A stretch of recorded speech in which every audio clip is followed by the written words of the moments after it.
sir. Kinig ka muna, sir, ha? 0.25 grams. 0.20 grams. Mas mabigat ito kaysa dito.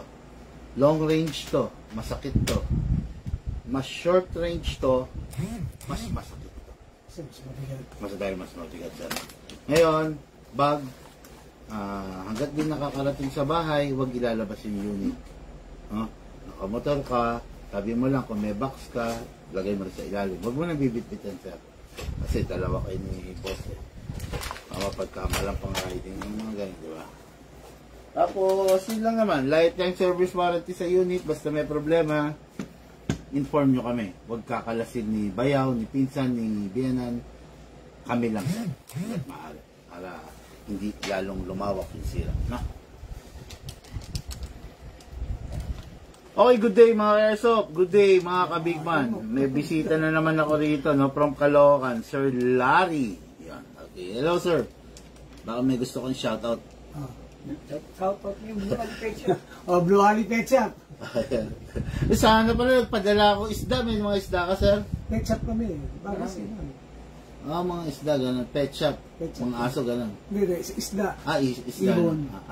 Okay. Yan. Ibon si sir, no? Dati nag-iibon ako, eh. Hiring. Mga hiring. Export. Ayun. Okay, mga Airsoft. This is the Glock 17 Gen 5 Black Series, no? Black Edition. Mukhang tunay. Tikas, no? Yung size niya is standard. Hindi siya tulad ng iba na compact na maliit. Standard. 1:1 replica ng tunay. Kung ano yung tunay, ganito yung size niya. Okay? Ngayon, Gen 5 to, mga Airsoft. Okay, makikita nyo naman Gen 5. Yan. Ito yung pinakabago, pinaka-latest nila, sir. Okay, to release the magazine. Start tayo. Release the magazine. Press lang dito. Okay, sir. Meron kami ginagamit na silicone oil para hindi masira agad or mag-wear and tear at saka mag-loose yung mga o-ring mo, sir. Okay, ito. Press mo yung valve. Press para pumasok yung oil. Saka mo spray. Yan, sir. Mapapansin mo, sir, papasok yan. Dahan, papasok yan. Yun. Okay? After that, dito rin sa ilalim, sir, yung spray. Sa inlet. Inlet valve, yes, sir. Tapos, so, sa unit, dito sa ibabaw para maiwasan natin yung masyadong gasgas. Then, kasa, ilak, manually, then dito, sir. Nasa. After that, release, then rest. Ang Glock, hammerless. Kanina, tinatanong mo, yung hammer ng Glock nasa loob. Hindi tulad ng mga 1911, nasa labas. Hammerless ang Glock. Ngayon, bago mo ipasok yung magazine, make sure na press mo muna to para ma-rest natin siya. Kumbaga, just in case na pinasok mo kasi nakakasa, puputok agad yun. Pwede pumutok agad, sir. Okay. Okay. Ngayon, sir, huwag ka nang gagamit ng iba't ibang klase ng gas, ha? Ang gagamitin mo lang lagi, sir, 12 kg. Ngayon, gas tayo. Hindi pwede nakagadyan or nakataob. Kailangan. Yan. 1, 2, 3, 4, 5, 6, 7. Okay, yung 7 seconds na yon is, ano na yun, enough na yun para sa isang full round, sa isang puno. Ang maximum rounds na kasya rito is 27 rounds. Pero, ang allowed lang between 20 to 23 para yung spring natin hindi masira. So, sir, hahatakin nyo ito pababa. Iwasan mong mabitawan kasi ito, pwedeng posibleng mabasag sa lakas ng spring yan, sir. Hatak pababa, lagay mo yung kanang thumb mo rito para kung mabitawan mo siya, siya yung sasalo. Tapos, dito mo shoot yung bala, sir. Okay?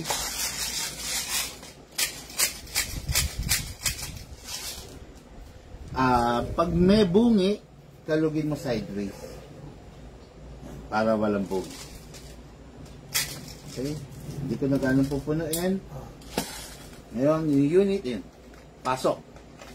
Malakas, sir. Huwag mo itutulak kasi yung iba tinutulak lang, akala nila nakalak na pero naalis. Pasok, malakas, kasa, ready to fight. Pwede na siya.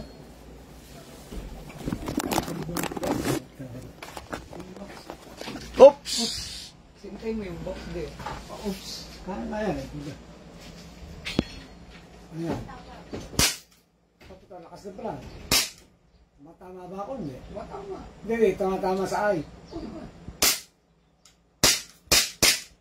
Layo ah. Aba. Hindi pa pala nakahuli. Ilang meters ba? Sir, baka matamaan mo yan. Ayun. Gano'n pala yung, ay, ilang meters ba ito? 30 to 40 sir, effective siya. Aba, layo pala. O, ito eh. Meron pa ito. Yung katamaan yung pula. O, baka tumama ka sana. Ayun na, puta ito eh. Ay, ubos yung gas. Dali, ulit. Puta ito. Ano naman, nakikita din tayo. Eh, nakita nyo guys, no? Dito nyo makikita yung sinabi ko kanina na yung John Wick, 2 seconds mo lang gagasan, good for 22 rounds na, no? Ito, kita nyo, ginasan natin ng 7 seconds, pero marami pang gasto, pero ubos siya agad, no? Yung John Wick, sulit kayo ron, lalo na sa tipid niya at saka sa lakas. Ito, medyo hindi siya ganun kalakas kay John Wick, pero malakas siya sa consumption. Yun ang pinagkaiba talaga nila. Kaya, kumbaga, yung premium unit, hindi lang basta mas mahal, mas maganda pa talaga ang performance niya, no? Pasa ulit, ready to fire ulit. Firing, ako na sir. Open bolt dahil wala ng bala. Next thing to do, release the magazine, release the slide, tapos rest the hammer by pressing the trigger. Okay? Unit, lifetime service warranty, basta may problema, galing sa amin. Yung unit, hindi pwedeng matulog na matagal yung bala at saka yung hangin. Kung gustong pasingawin, press lang to. Okay, mga Airsoft, the Glock 17, Glock Series, Glock Edition para sa Airsoft natin from Caloocan City. Maraming salamat. Have a blessed day to all.